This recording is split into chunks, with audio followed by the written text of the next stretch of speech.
Le bois joue un rôle fondamental au cœur de chaque guitare acoustique. Il compose la structure de l'instrument, sa table, sa caisse, son manche. Les différentes essences de bois résonnent de manière complémentaire aux autres, pour créer un son singulier et apporter à chaque guitare son caractère distinctif. Pourtant, aujourd'hui, la gestion de cette précieuse ressource nécessite une attention particulière. Le contexte écologique actuel nous rappelle l'importance cruciale de préserver nos forêts et de promouvoir des pratiques durables. Taylor nous a démontré qu'il comprenait parfaitement cet enjeu lors de notre visite dans leurs ateliers de fabrication. Au-delà de leur engagement envers l'innovation et la perfection, Taylor est profondément impliqué dans la protection des ressources qu'ils utilisent au quotidien, à savoir le bois. Il montre ainsi que la préservation de la nature et la création des guitares exceptionnelles peuvent coexister harmonieusement. The condition of forests, the condition of the woods you used to get, well, things have changed. They're not the same as what they used to be. And that means that we need to adapt our response so that we can continue building great instruments as well as leave the condition of our resources in better condition than how we found them. So I like to describe it as moving from an era of hunter-gatherers to farmers. You know, it used to be you'd go out into a jungle somewhere, you find a piece of wood, that's all you needed. You needed the one piece, you take it, and you go make what you're gonna make. Well, that might have been okay then, but it's not really okay now. So what we need to be doing now is we're planting trees deliberately for future generations of guitars to be built, as well as working in forests whose management is in such condition that the forest is improving itself. Because it's not all bad news. You see all around the world a fresh look at the importance and the value of these resources. That's something that we're proud to be part of in continuing on.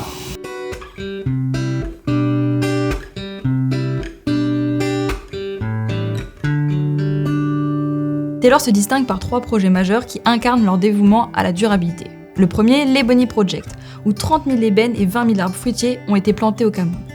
Le second, le projet Koa in Hawaii, qui vise à restaurer et reboiser les forêts de Koa à Hawaï. Et ensuite, le projet Urban Wood Initiative, où du bois provenant des centres-villes de la Californie et de l'Arizona est utilisé comme alternative aux essences de bois classiques.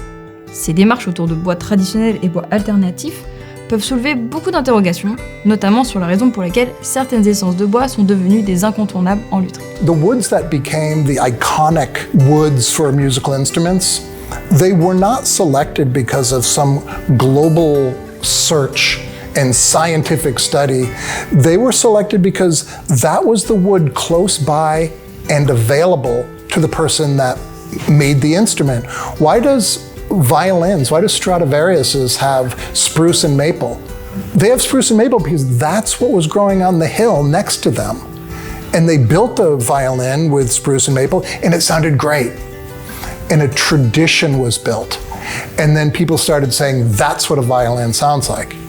With a guitar, they used to say, oh, it must have Brazilian rosewood back and sides, it must have Adirondack spruce, it must have rosewood fingerboard, because those species were available, they were cheap, they worked, and it was a bit of a marketing thing. Like, our guitars are made with the finest ingredients. But you can tell that wood is wood. It doesn't really make a difference where it comes from. Don't be bound by what your great-grandfather told you was, you want a real guitar, you gotta buy this guitar. If it sounds good to you, if it sounds pleasing to you, buy it. Even if it doesn't say Taylor on it. Wood is wood. Yeah. Largely, that's true. Not all woods are the same, but equally true, woods are more alike than they are different. And so when I look at an instrument, I think, well, maybe this one was built out of mahogany, that one was built out of rosewood, this one's built with spruce, or a combination of all three. That doesn't mean that it could only be those materials. There are lots of other things that you could use that work very, very well and create a wonderful instrument. Parmi ces initiatives, l'Urban Wood, qui signifie forêt urbaine, est assurément l'une des plus intrigantes. Mais qu'est-ce qu'une forêt urbaine ? Pour faire simple, ce sont les arbres présents dans nos villes, nos rues et nos parcs. Et qu'ils soient là pour prévenir de l'érosion des sols, pour protéger du vent ou simplement pour apporter de la verdure, il arrive un moment où ces arbres ils doivent être abattus avant qu'ils ne tombent de manière imprévisible. C'est là qu'intervient une entreprise nommée West Coast Arborists. Leur mission est de prendre soin de ces arbres en fin de vie et de leur en donner une seconde. West Coast Arborists, they manage all the municipal trees in every city in California. And when a city elects to remove a tree, if it's a tree that was guitar worthy, West Coast Arborists get in touch with us, say, hey, we have a tree that might be of interest to you. Should we mill this log for guitar wood, or should it turn into mulch? And we like to say, mill it for guitar wood. That was something that we've been invested in the last several years, and it's wonderful because it started as just a concept and a question to go, well, could we make guitars out of the trees that are coming from the city? Why not? Let's try. And sure enough, there's some amazing material that's been right here in our own backyard all along. Nous avons eu le privilège de rencontrer son gérant Big John, un personnage haut en couleur, passionné par les arbres et la nature. Hello and welcome to West Coast Arborists Sort Yard. We have a recycling program here called Street Tree Revival. You have to be good stewards of the material. We can't turn it all into firewood or chip it all, so we decided to make lumber, and we're going to show you guys our facility here today and talk to you about the process turning street trees into guitars.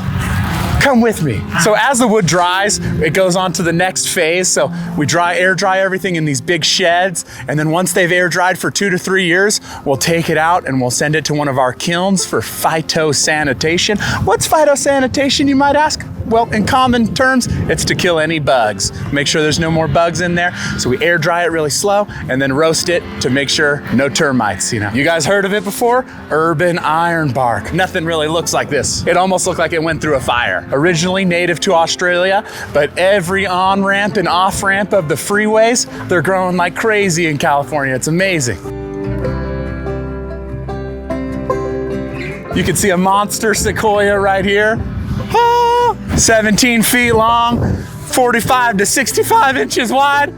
Ooh, incredible. Chamel ash right here, urban ash. This is it. So this will get cut, right? And then we'll break it down into quarters because we want that quarter sawn grain. We want the rings to be perfectly up and down. So we'll break this down into small pieces, get a lot of guitars out of that. Logs that aren't good for guitars or for lumber, we'll mulch that. So you can see we have a big giant pile of mulch. Mulch is also an awesome wood product, but not as cool as guitars and lumber. So the logs that we've decided that are good for sawing and good for salvation, we put them right here. So this is kind of a mixed batch of everything. And you can see, you know, that big white one on the right. Does that one look familiar? Chamel. Chamel, baby, another chamel. Boom, another chamel right there as well. I think there's gonna be plenty to go. Another chamel, iron bark, iron bark, iron bark, iron bark, iron bark. And there's more on the backside, let's look. Another big chamel ash, destined for guitars. Look at all this iron bark. Woo-wee! When they come in, we sort them out. We cut the ends fresh to a specific size, and then we coat the end with wax. Wood wants to be in equilibrium with the moisture in the air, right? So we gotta wax it. We got a sprinkler going on in the background so that we keep the logs swollen and take special care of them. As you look around, we've got more plastic tarps going over everything because we want to protect it from the sun. Wood is serious, you know, you gotta take extra special care of it. Nobody takes wood drying more serious than Taylor Guitars. I've been to a bunch of different wood places. Expert care.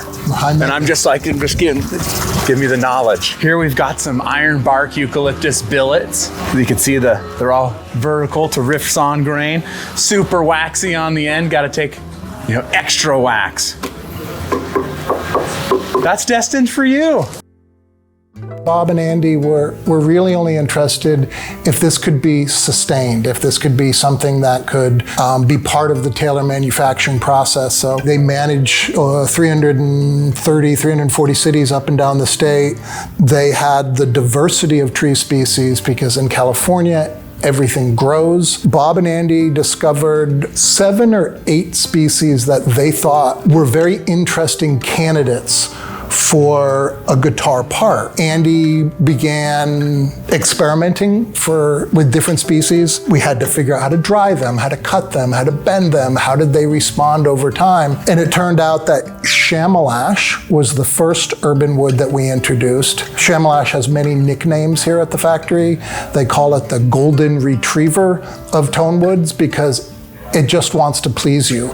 Andy says if he sands it, if it bends, if it stains, it wants to make you as a woodworker happy. Fast forward a little more research and development, And then we've more recently introduced red ironbark back and sides, which is different because chamois ash was similar to mahogany, so it was accepted and people liked it. But ironbark was something new. It delivered a different sound. And the reaction has been really, really positive.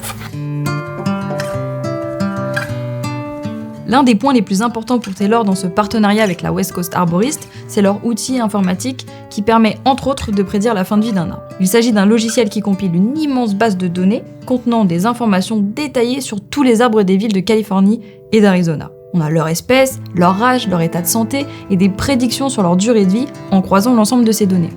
Les équipes d'arboristes chargées de collecter ces données parcourent les rues pour récolter des informations précises sur chaque arbre qu'elles croisent. Ces données sont ensuite intégrées dans une carte interactive Google Maps, permettant une gestion des ressources arboricoles urbaines impressionnante. Ce système est le fruit d'un travail acharné où la technologie et l'engagement pour la durabilité se rejoignent pour créer une solution unique en son genre. Okay, so this is all of the trees in El Cajon. All the trees that the city owns in the city of El Cajon. We have a backpack crew, an expert arborist, and he goes out and he takes the measurements and inventories each one. The more we do it, the more data we have. So there's crews that go out every day and just count and inventory trees. Boom, chamois ash. Look at down the whole street. Almost every year we do a look back at all the removals so we can query what was removed last year, right? So we know that there's a lot of trees that are over 40-inch diameter and they're planted in sidewalks. The odds are that some of those are going to be needing to be removed. We can't really know for sure, but by looking at past trends, there's going to be a certain amount that do come out just by looking at it from volume. And so there is a predictability. We obviously can't predict the future, but look at that chamois ash. Oh, keep growing, my pretty.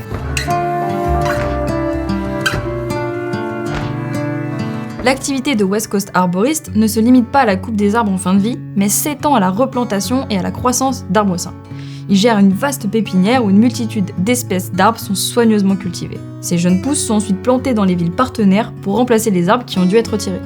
So this is the growing grounds. We do about 2,000 trees a month out of this location. In the 90s, we realized we can't just cut trees down. We gotta plant it for the planet, right? Grow, my pretties. What's going on, gentlemen? Never better. Hanging out in the urban forest, the future urban forest. Hell yeah. There's trees everywhere. And that completes our tour. Thank you so much. Trees are the answer. L'ébène est un bois qui a longtemps été convoité par les fabricants d'instruments à cordes comme les guitares et les violons. Sa densité élevée le rend parfait pour le ponçage, créant une surface lisse et durable, idéale pour les touches des guitares. Chez Taylor, l'ébène est également utilisé pour diverses pièces comme les chevalets, les chevilles ou encore les plaquages de tête, qui contribuent ainsi à la qualité et la durabilité de leur instrument. En 2011, Taylor a pris une décision importante pour renforcer son engagement envers la durabilité. Ils ont racheté l'usine d'ébène Crélicam à Yaoundé au Cameroun, en partenariat avec le fournisseur espagnol de bois Majeurs.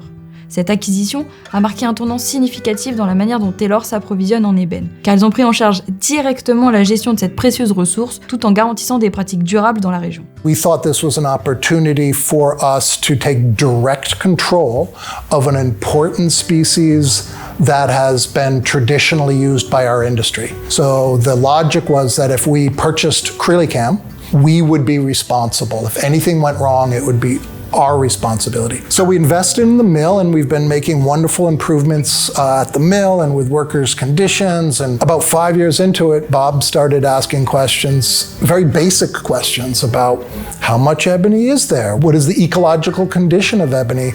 And we realized that there was not a lot of scientific information about Diospyros crassiflora heron, this West African ebony species that our industry uses. To make a long story short, Bob connected with the Congo Basin Institute, which is a scientific research entity in Yaoundé, Cameroon, and Bob began to fund what we call the Ebony Project with a very simple goal: conduct basic ecological research and to plant 1,500 ebony trees. Well, we've long surpassed planting 1,500 ebony trees. We're now pushing 30,000 ebony trees. And when the rains come to Cameroon next month, we're going to plant about 7,000 or 8,000 more. You have to plant during the rainy season. We also plant fruit trees in the same communities that participate because food insecurity is a huge issue in this part of Cameroon. Planting fruit trees that will provide fruit in as little as 5 to 7 years is very attractive to a lot of the communities that participate. Taylor est également connu pour utiliser depuis plusieurs décennies du koa. C'est un bois aux couleurs riches et au caractère sonore distinctif qui pousse uniquement à Hawaï. Il est utilisé dans de nombreux domaines autres que la lutherie. Cependant, au cours des 2 derniers siècles, les forêts d'Hawaï ont été progressivement réduites en raison de divers facteurs. Principalement la conversion des terres pour l'agriculture à grande échelle, la production de sucre et d'ananas, les pâturages pour le bétail et l'introduction d'animaux sauvages tels que les moutons, les cerfs et les chèvres. À l'époque, ces changements répondaient à des besoins économiques réels, mais ils ont eu un impact négatif sur les forêts. L'effort de restauration et de reforestation entrepris par Taylor à Hawaï s'inscrit dans une démarche de protection d'une ressource qu'ils utilisent chaque jour, au même titre que l'Ebony Project. Cette initiative vise à réhabiliter les écosystèmes locaux tout en assurant la pérennité du koa, un trésor naturel et culturel d'Hawaï. It's all about working with landowners. And it's a form of stewardship contracting. We agree in advance to take a certain amount of trees, and we pay for those trees, but that money goes into a special account that can only be used for restoration. So we have to put up fences. Baby koa is like an all-you-can-eat salad bar for a feral pig or sheep or cow. They don't stand a chance. We're putting up fences, we're removing the feral animals. In some cases, we're planting koa. We're also doing a lot of scientific research there. We believe in 50, 60 years that we will be producing way more koa than global guitar makers will need just from the projects that we're currently working on. Avec ces 3 projets actuels, on voit bien que Taylor ne se contente pas de minimiser son impact environnemental, mais bien d'adopter une approche proactive en matière de durabilité et de préservation des ressources. C'est la raison pour laquelle ces projets novateurs ont vu le jour.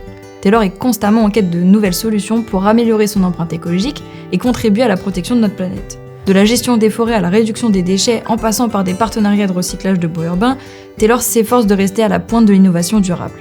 C'est cet état d'esprit résolument tourné vers l'avenir qui guide Taylor dans son voyage pour créer des instruments de musique exceptionnels tout en préservant la beauté et la richesse de notre environnement naturel. If there are trees that have value, they're going to be cut down. They're going to be cut down for people to extract the value out of them, or if they're not allowed to, they're going to cut them down so they can use the land for something else. It's actually one of the most common causes of deforestation is not to extract wood, but to create space for other crops or other resource extraction. And so we look at our roles as guitar makers and go, well, first don't waste the material, do as little harm as you can, but then how can you make it better than it is? How can you improve the condition of these resources? And so that's how we like to spend our efforts. If you say that you are sustainable, if you say that you have arrived, then you're done.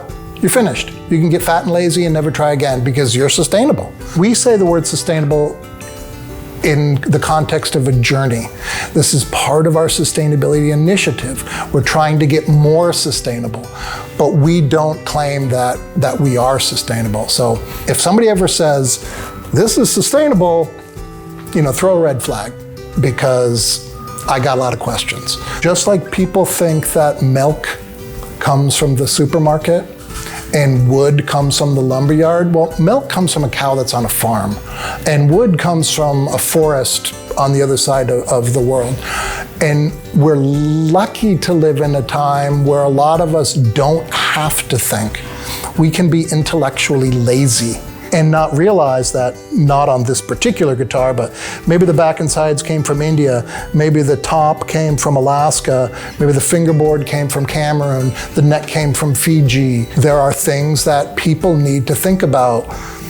If you love this instrument, then you probably should care a little bit about the environment and the forests where these species of wood have come from for the last 200 years. Tout en créant des instruments de musique exceptionnels, Taylor se révèle être une entreprise véritablement dédiée à la préservation de notre planète. Alors que nous clôturons ce dernier chapitre de notre voyage, nous sommes témoins de l'impact positif qu'une entreprise peut avoir lorsqu'elle s'engage pleinement en faveur de la durabilité, et Taylor nous rappelle que la musique et la nature sont des trésors à préserver pour les générations futures.